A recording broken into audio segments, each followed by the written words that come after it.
నిన్న మొన్న మీరు అసెంబ్లీలో టీఆర్ఎస్ వాళ్ళ మాటలు చూశారు. మేడిగడ్డలు నీళ్లు నింపరి అన్నారంకి ఎత్తిపోయారని.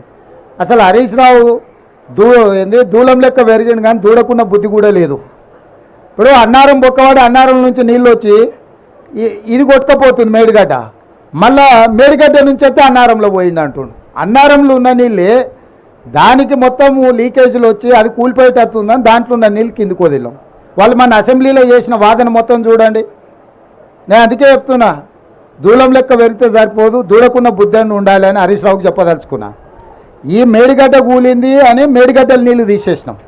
ఇప్పుడు అన్నారం కూలేటట్టు ఉందని అన్నారంలో ఉన్న నీళ్ళు తొలగిస్తే మళ్ళీ మేడిగడ్డ లాపంటే ఎత్తి అన్నారంలో పోయాలంట. అసలు ఏమన్నా మెదడు ఉండే ఆలోచన?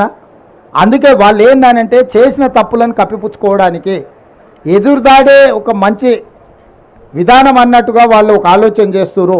కాబట్టి ఇప్పుడు స్పష్టంగా నిపుణుల నివేదికలు వచ్చిన తర్వాత మీరు చెప్తున్న ప్రతి అంశాన్ని పరిగణలోకి తీసుకుంటాం. ఏదేమైనా మహారాష్ట్ర ప్రభుత్వాన్ని ఒప్పించి తుమ్మిడిహెట్టి దగ్గర పాత ఒరిజినల్గా ఏదైతే డిజైన్ చేసినామో ఆ రోజు అక్కడ అది నిర్మించడం ద్వారా గ్రావిటీ ద్వారా ఎన్ని ఎకరాలకు నీళ్ళు ఇవ్వగలుగుతాం, వాటిని కూడా మా సాగునీటి నిపుణులు ఈరోజు అంచనాలు వేస్తున్నారు.